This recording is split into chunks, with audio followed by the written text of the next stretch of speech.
virtuous woman. Hello and good evening. Thank you so much for tuning in. You are watching the Virtuous Woman Show.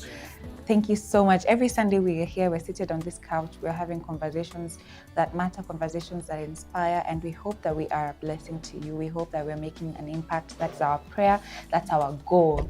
And so if we have impacted you in one way or another, or we have been a blessing to you, we'd really love to hear from you. We'd love to hear your stories. We'd love to hear the lessons that you have learned.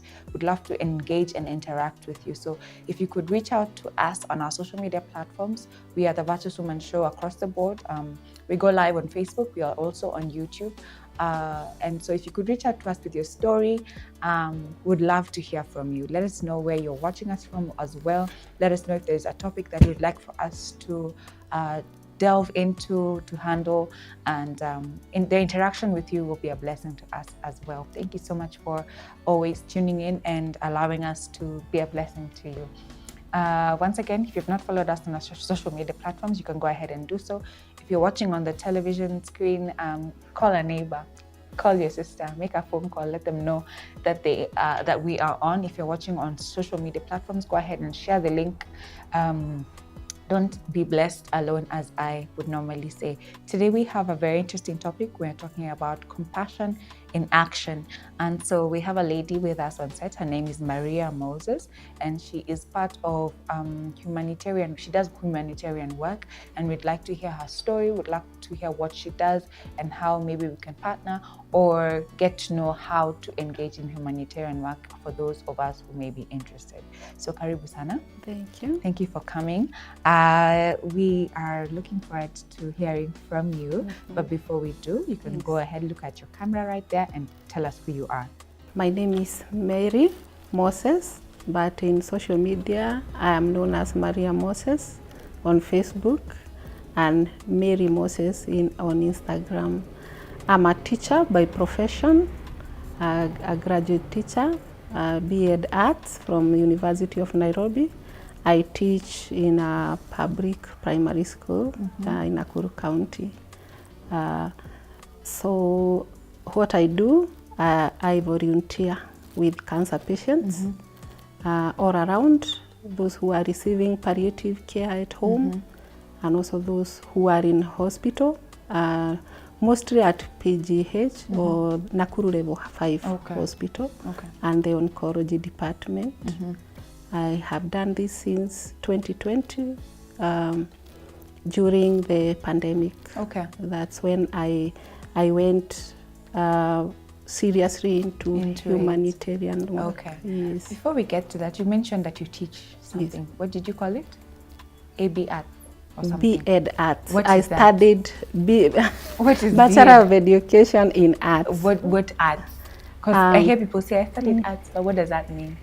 Arts mean I teach English. Yeah, you know, in primary school we teach almost every subject. Yeah. We are trained to teach a lot of subjects, but my main area is religion and geography. Okay. Yes. I learned something new on this show every time. Yes. Wonderful. So is there a specific thing that caused you to go into this work? Why did you get into it? Let me say that I got this from my mom. Okay. My mom was a very compassionate woman. When I was growing up, I would watch her hosting strangers in our home. When I was growing up in the 80s, there were women who used to come from Western and Nyanza province, and they were selling pots. They were doing barter trade. They would exchange pots and baskets with mostly dry maize. And when they came to our village, they would come to our home, and my mom would host them, and she would feed them even for 2 weeks. What? As they sold their wares and gathered the food And they weren't paying her? No, they were just hosted for free. And to mention that we were not a wear-up family. We did not have big houses, but we accommodated them in our small space. So I grew up seeing my mom taking part helping other people. And so I think it was inborn, because although later she died of cancer. Oh, I'm sorry. Thank you, in 2016. I can't say that my humanitarian work started then, because I've always been doing that in wherever I am. I always have eyes for the suffering, and it is inborn that I want to solve. When I see a problem, I want to solve it. Yeah. Sometimes it is even beyond me, and that is why since 2020 I brought in well wishers, so that we can do more help.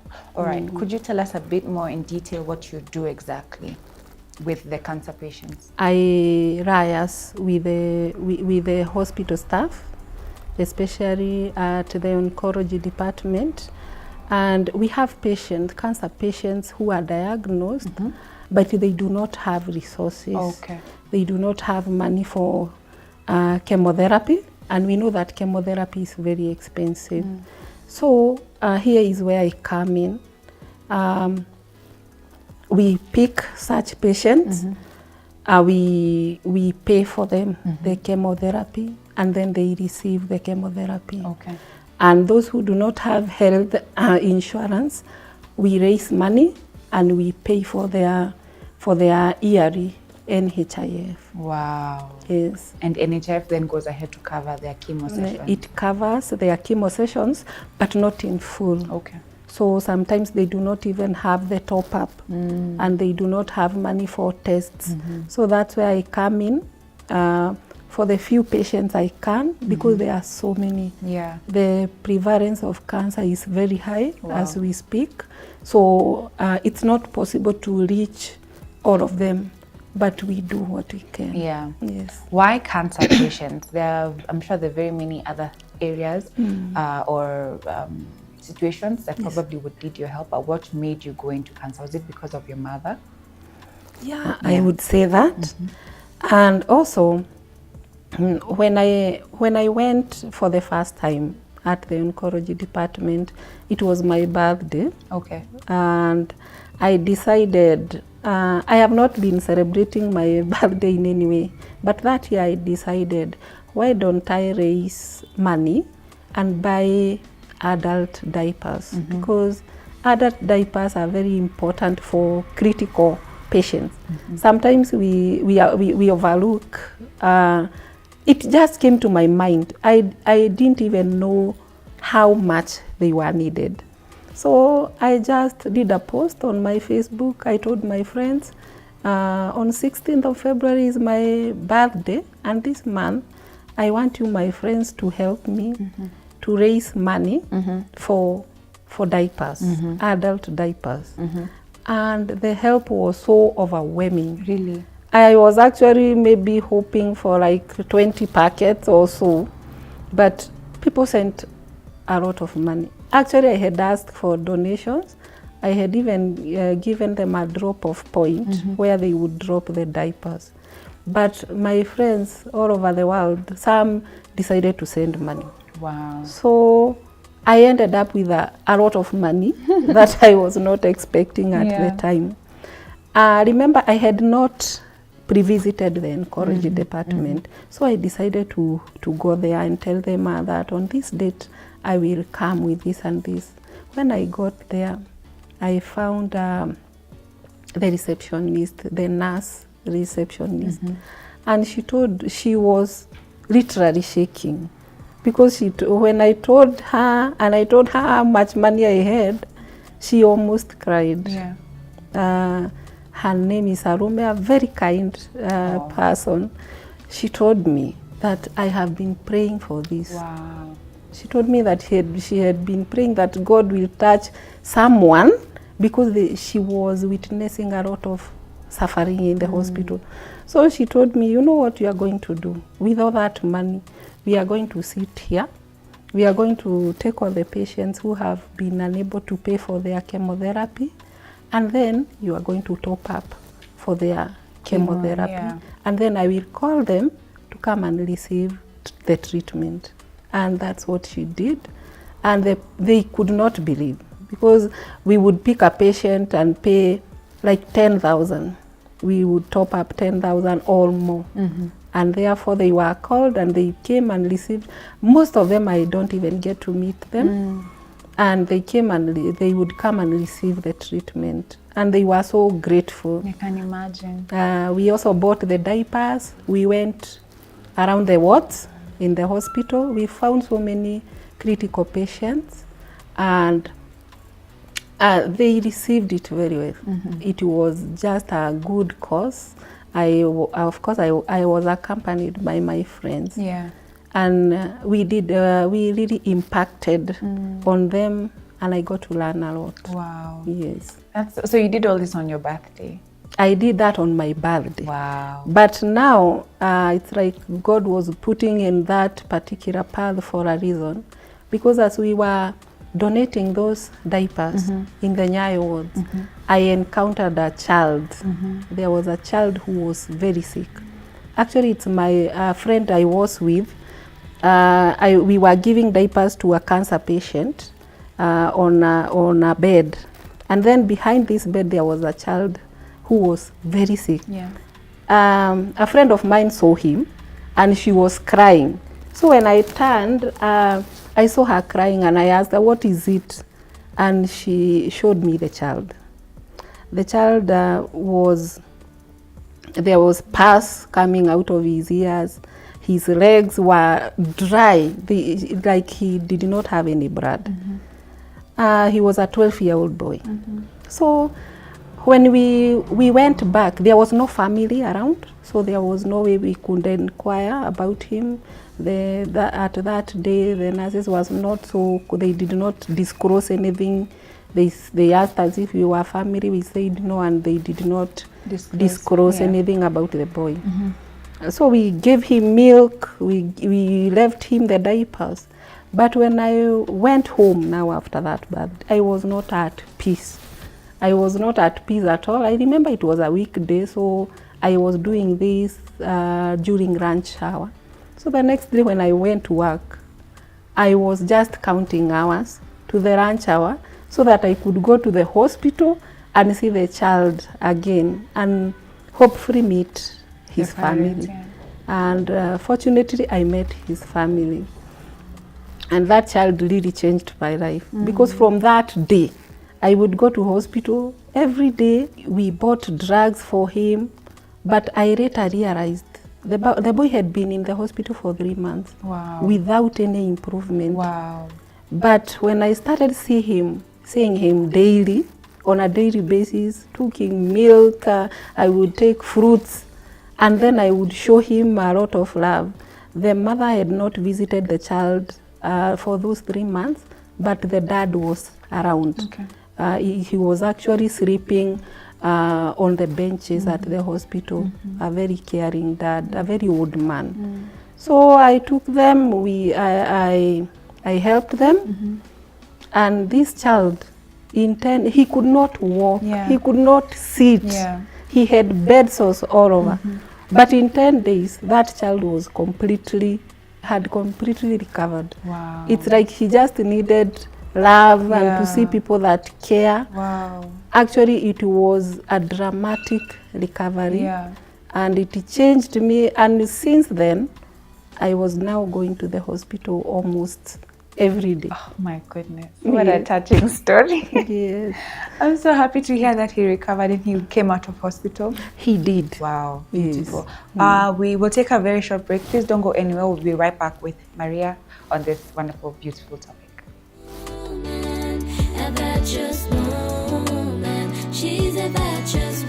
Thank you so much for staying tuned. You're watching the Virtuous Woman Show with me, Sheila Juma, and I'm here again with Maria Moses. We are talking about compassion in action. Before the break, she was telling us a beautiful story of a young boy that was in hospital for 3 months, and through God's mercy, he sent Maria, and over the course of a few weeks, he was okay. He got better. He was discharged from hospital, and so we are here to listen to the kind of heart, and I feel like before the break you could hear her heart. It truly is a compassionate heart, and I'm very, very inspired already, and I'm sure our viewers are too. So sit back, relax, enjoy. At the end of the show, we'll be giving out her details. She'll give us her details on how we can partner with her. If you'd like to partner with her, if you'd like to send in your contribution or reach her so that you can have more details. So stick around for that so that you don't miss how to participate in the work that she's doing. Thank you so much, Maria, for being here with us again. That's a very beautiful story that you gave us. Could you take us through maybe some qualities? Okay, first of all, I feel like the kind of heart that you have and for the kind of work that you do, I feel like it's a God-given character that you have. But could you take us through some of the things that you need to be to do the work that you do? You have to be compassionate. Yeah. Just like we are speaking of compassion.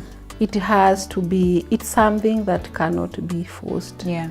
You must be a person who have genuine love for other people.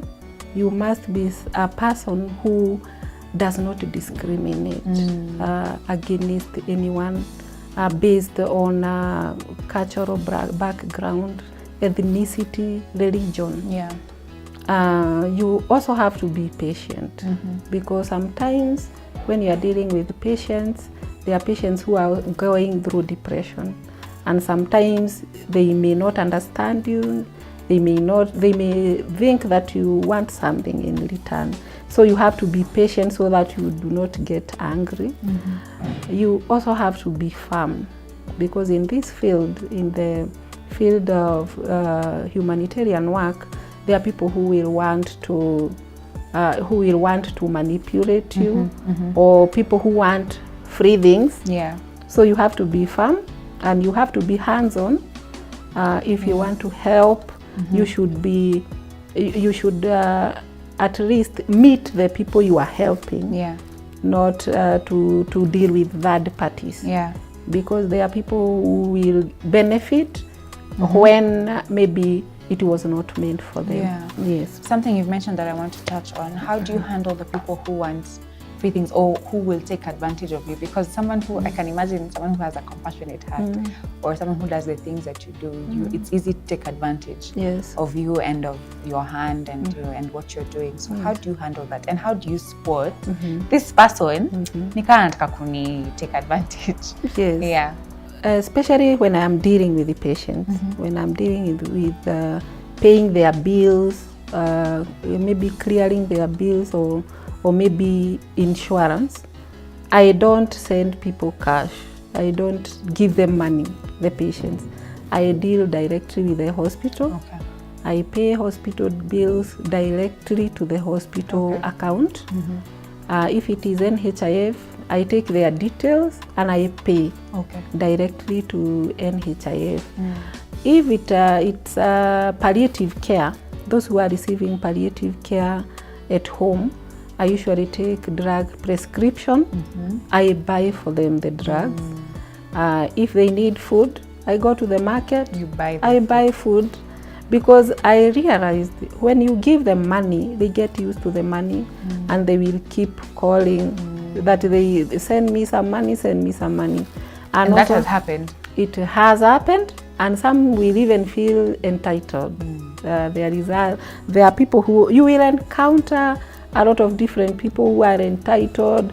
You will even encounter ungrateful people. Wow. I have what? Yes, you will.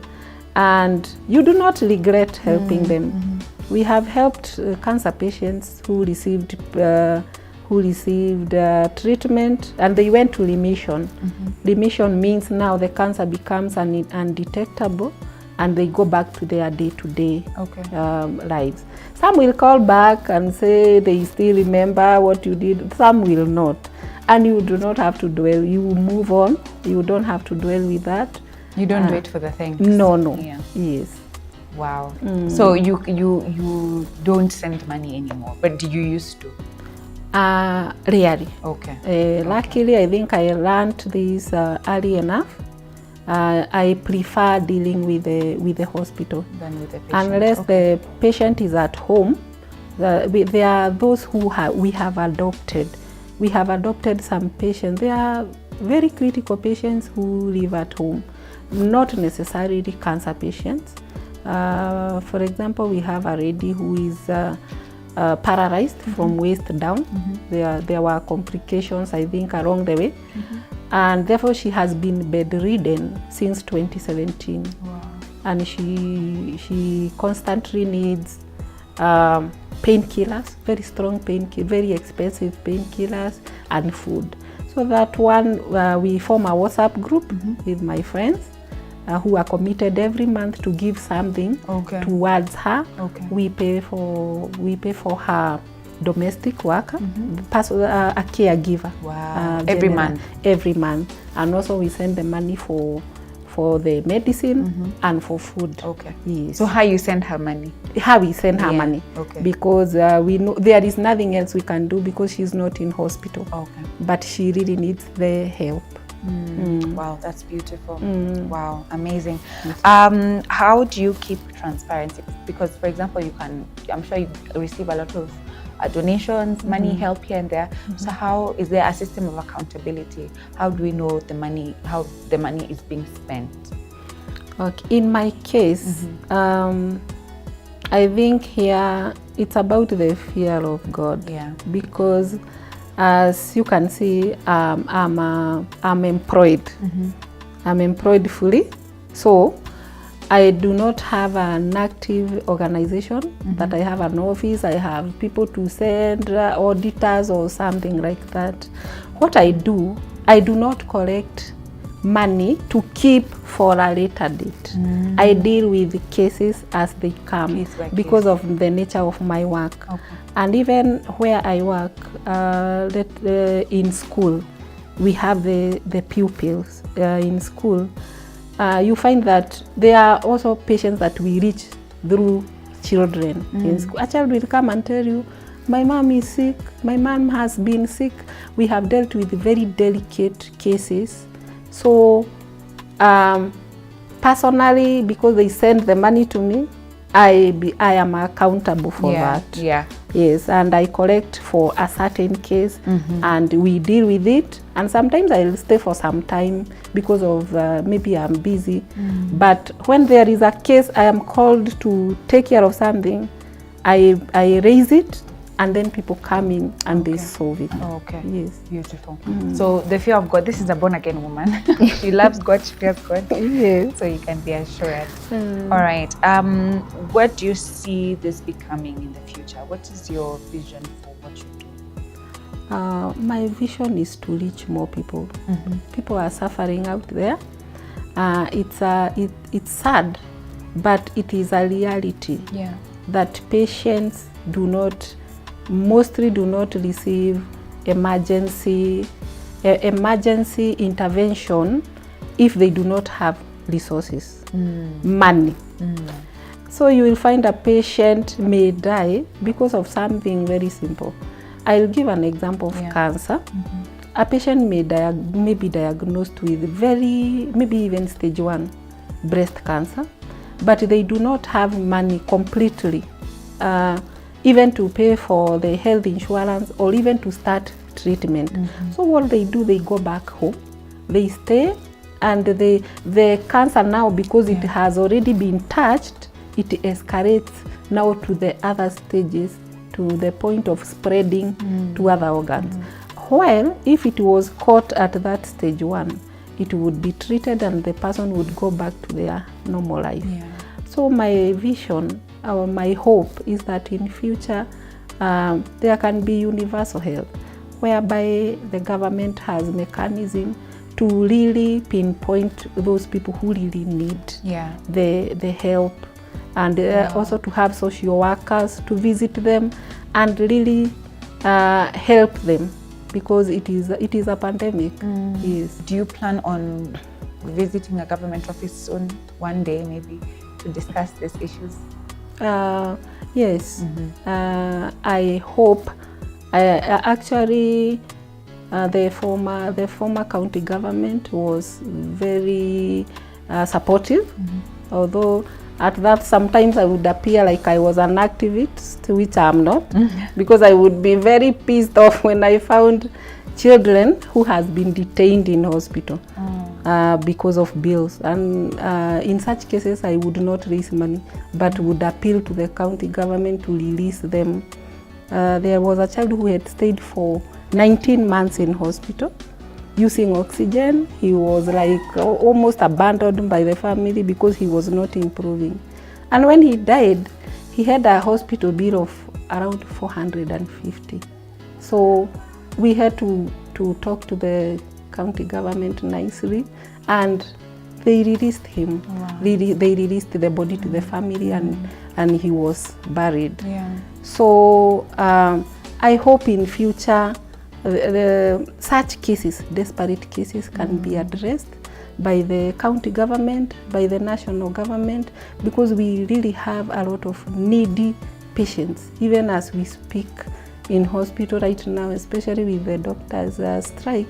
They are still there, and some of them, because they come, you know, this hospital hosts patients from all over the county, and they are just there. They do not receive any visitors.